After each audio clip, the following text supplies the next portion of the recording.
I've decided to take one of my sites and throw all that content into one of my other sites. So imagine these two sites are pretty similar, so they're not total different niches. It's something that you could actually build into one site. So maybe you remember, I think a year or maybe a year and a half ago, I started 3 new sites that I just put 10 or 11, I think it was, articles on, and then I put them on the shelf. So I did this because maybe in the future I would start new sites. I always do that, and then it's just nice to take a site that's already up there, already have some sort of traction in Google. It's not brand new, it's sort of out of that sandbox, if you believe in that thing. But certainly a site that's a little bit established will rank faster when you put new content on it. So I did that in sort of to establish these 3 sites, put them on the shelf, not really pay more attention to them, just give them 10 articles each. And one of these sites I really haven't touched like at all. And it's up to around, I think 2,000 page views now after a year. So of course, like always, it's a super slow climb over the first year with these new articles. So the reason why I'm taking this site and merging the content into this other site at this point is because I want to have a little less sites in my portfolio. And I'm pretty sure by now that I'm not gonna start to build out this site. So these 2 sites obviously are in kind of similar niches. So it's something that could definitely go on the same site. And as you've probably heard me talk about, if you've been on this channel for a very long time, you heard me talk about way ago how I choose domain names. I always go after domain names that are as broad as possible while still making some sense, around the topic. So it's not completely random words that just sound cool. There's maybe some sort of common denominator to them.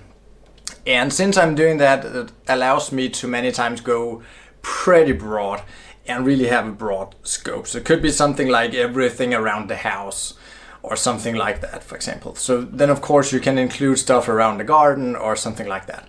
And I'm pretty excited to see how these articles will do, because as I said, they already have some traction. They have a couple of thousand page views. So I'm assuming what normally happens is that these articles will do just as well on this new domain. And by redirecting this old domain, so I'll get back to exactly how to do this.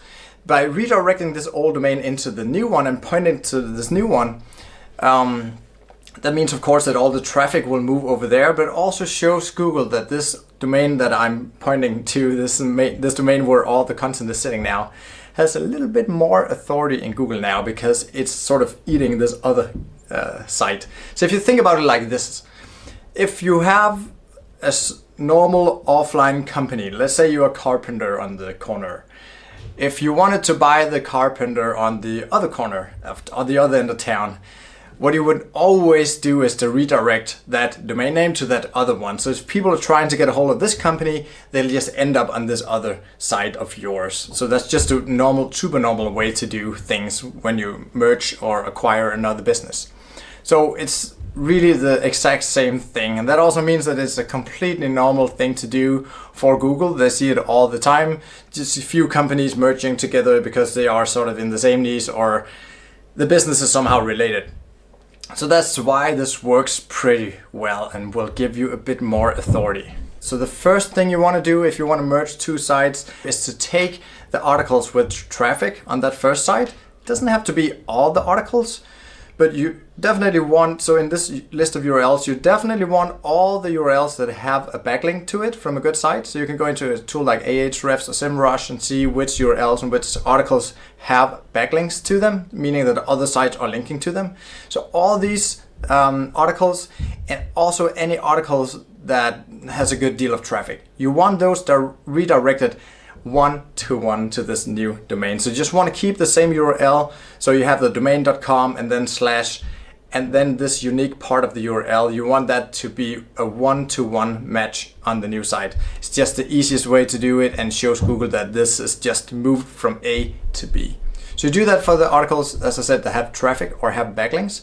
And then of course you take the root domain, this is domain.com, and forward that to that new domain. And you want to use what we call a 301 redirect. It's a little technical, but just ask your hosting company to do this. I'm using Host Armada for this site here, and I just told them to do it via the chat, and they did that in an hour. It's super easy. So you don't even need to understand how to do this. just let them know that you want a permanent redirect, because it tells Google that this site has been moved over here, or this article has been moved over here. The content now lives on a new site. So that's how Google wants us to do it when it's a permanent redirect, meaning that the article is not coming back, so to speak.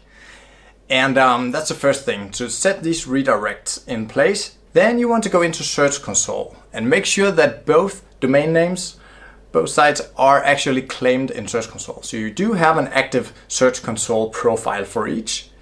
Then you go into the one that you want to move, and over in that left corner, I'll put a screenshot on here so you'll see exactly where. You just go in and say that you're moving this site over to this other one, and then you just click confirm, and you click that you actually followed these steps doing the redirects and such.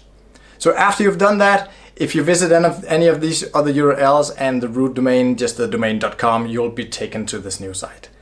And that's all you need to do. It's pretty easy, pretty straightforward. So this can make your life a little easier if you've sort of built up too many smaller domains, too many small sites. You can just really consolidate them and build this monster site instead. So that's what I've done here with these two sites. So if you have any questions about this process, why I did it, how to do it, and then these things, just leave them in the comments. And I also want to say this is the last video I'm going to film in this studio here. So I've been living here and recording here and living here with my family for 1.5 years now. And as you probably heard, if you've been on my channel, we're moving back up to the city. So we're moving back to Aarhus. It's the second biggest city in Denmark. But first we're going to take a summer in our camper, as we many times do. So you'll probably see some videos filmed in the camper. And I also do have a pretty cool video coming up with Mediavine. I interviewed Jenny and Heather that I met at the affiliate gathering. I don't think the video will come up before this one, but if it's up before, you can just check that out. But I think this video here will be posted first. So check that out as well. We're going to discuss some really cool things about Mediavine, and also going to talk about what happens when the cookie goes away. So I'll be excited to shoot some videos for you from our camper and on the road, and I'll see you guys soon.